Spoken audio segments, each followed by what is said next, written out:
Okay, excited to get back. Playing games. Going to go to Arkansas, an SEC road game. Talking about a team that the last two games they had really good opportunities to win. They're playing extremely hard. I think that is a tribute to their coaching staff. We're expecting to get their best. Offensively, they have some young playmakers that can really do some things with the ball once they get it in their hands. Defensively, they flat got after us last year. I think 225 total yards, less than 100 yards rushing. Our special teams defense played really good. And so they got a lot of those guys back. Their defense coordinator is one of the best in the business. Cameron Curl, a defensive back, leading them in tackles, very good player that was there last year. Dejon Harris played very well against us last year. And then McTelvin Ajim is one of the best defensive linemen in our league. So they definitely have our attention. Our guys, we had a solid practice Sunday. Today will just be a base down practice. I expect our guys to be ready. And really our focus has been that, the things that we need to correct, we need to keep improving, to correct the things the mistakes we made in the first half. And so that's our focus. Like I said, going on the road in the SEC, looking forward to playing Arkansas. Questions? When it comes to the running back situation, you haven't seen it in a while. You to be able to trust a freshman for a drive or two.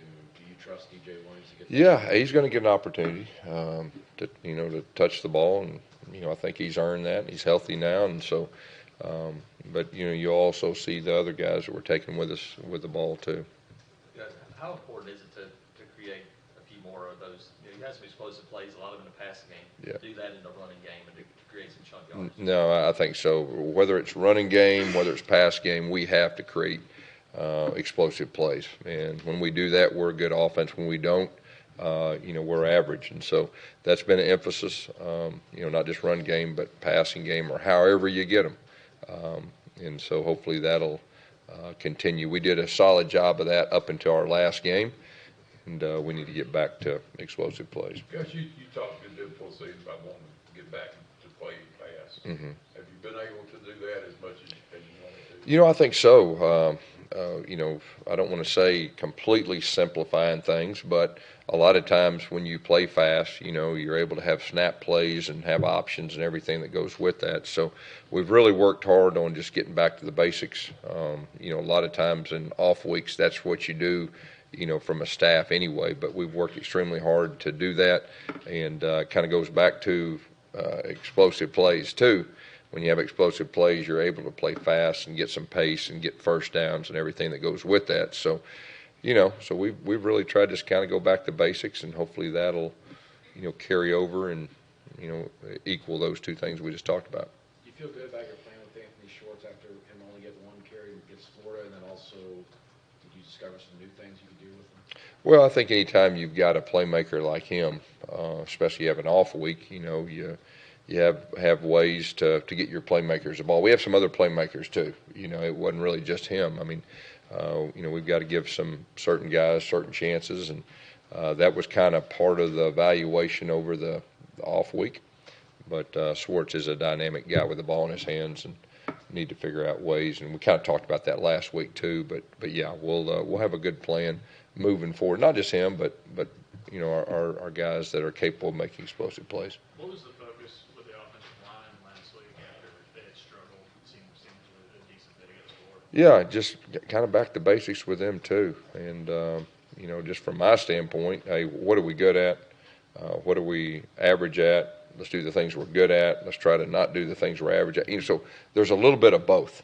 But, it really comes down to execution and just basic football 101.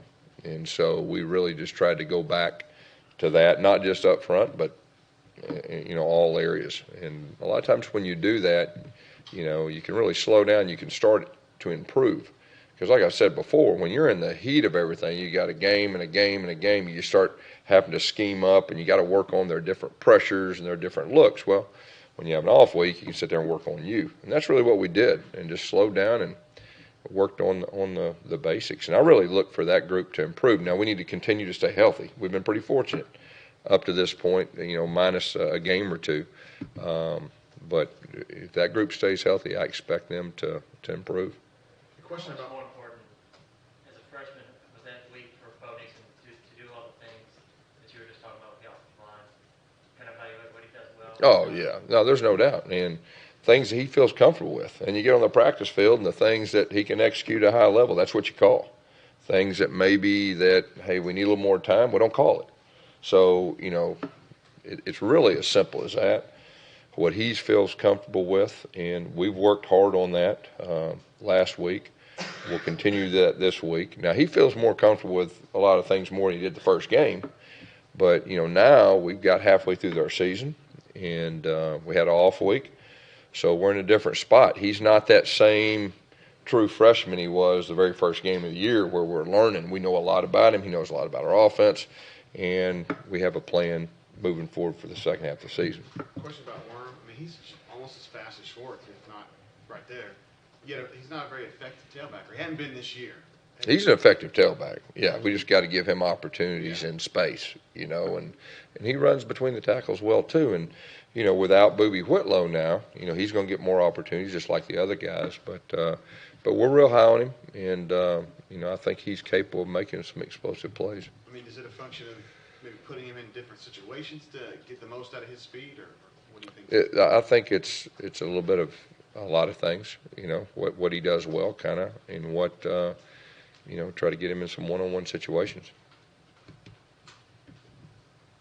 Gus, defensively, you'll face another team that throws it a good bit. How have you seen, especially that secondary, come along and tackling really well? How have you seen them? Yeah, I think first of all, we've been tackling well. We got to continue to do that. We've been tackling well in space, and I think our guys, coverage-wise, have done a solid job against some good receivers. Now they have some very talented young receivers. They got a tight end that's one of the best in our league too. So they have some weapons.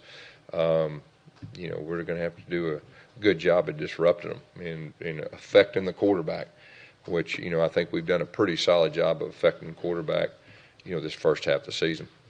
On that end, T.D. Moultrie kind of made that play against Florida. Yeah. Have you seen him kind of build on that? Yeah, I think so. I think he's getting more healthy. And, with that, you get more confidence. And when you go out there and you make a play, that helps you. So really hoping that'll, carry over. Big picture on the special teams. How do you think those guys are doing so far? I think they're improving. As we've gotten healthier and got our gunners and things like that kind of lined out, we've done a lot better job of covering kicks. Early in the year, we didn't cover kicks very well, but we really improved in that, the last probably 3 to 4 games. And so, I feel like we're in good hands. We talked about the punts. We got to catch the punts in the air. That's really been a focus. And I think, Noah, given more chances, he's a dynamic guy. So I think we're in a good spot, special teams, as long as we stay healthy. Yes, it seems like, and I haven't counted, but it seems like y'all have thrown the ball over in the middle of the field, thrown slants somewhat more this year than in some other years. Was that a focus going in to do that? Yeah, I think it was a focus, but at the same time, what our quarterback feels comfortable with too, and he feels comfortable with that. And, I think you'll see that trend continue the second half of the season. What gives you the confidence that with Whitlow out, that your running game will be as productive or more productive? Well, first of all, you got to be real. We're not going to go to Arkansas with one of the best tailbacks in our league. I just think that's the reality of the thing. But we do have confidence in our other guys, and we got confidence in our offensive line. And what we've been talking about is opportunity. So we got some guys have opportunities. Like I said, we'll see how they fare. Cam Martin, we know a lot about him. Cam Martin's played a lot of big games and played well. And Shivers is a guy that we just talked about, that he's capable of making some plays. DJ Williams, we talked about him, that this will be really his first time in prime time to see what he can do. But in the fall he performed or spring he performed very well.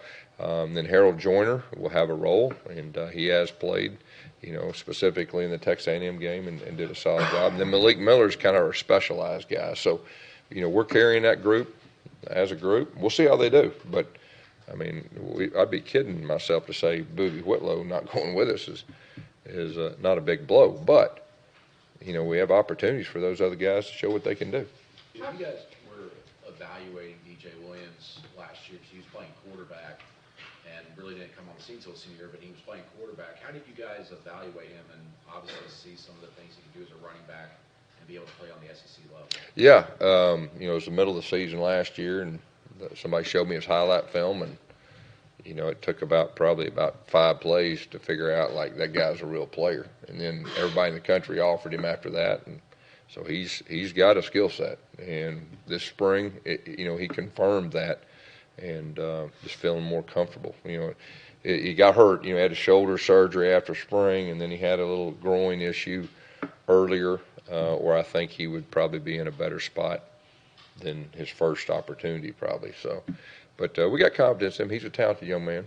Gus, how valuable is a guy like Malik Miller that's willing and able to do the dirty work and just do whatever you need? Yeah, Malik's a smart guy, and he's a veteran guy. He's played a lot of football, played in the SEC championship game too. So, him and Cam Martin are 2 guys that, they're veteran guys. They've been there and done that. You can count on them. You can trust them.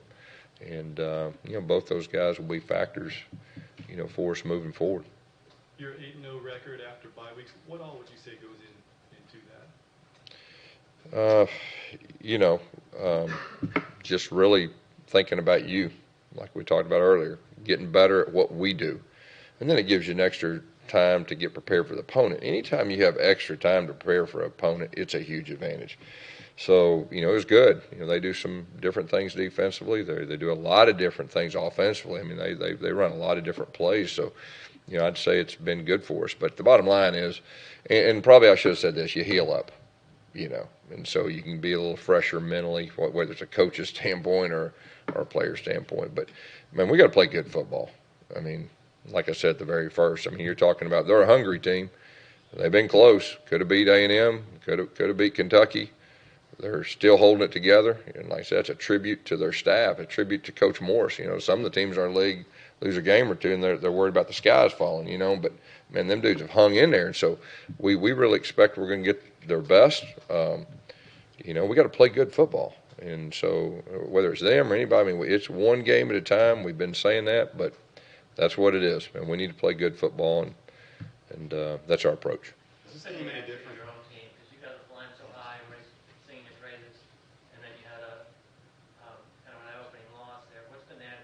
Yeah, it's been good. And just so you know, in here with our team, even when we were flying high and everybody was patting us on the back, we didn't buy into all that.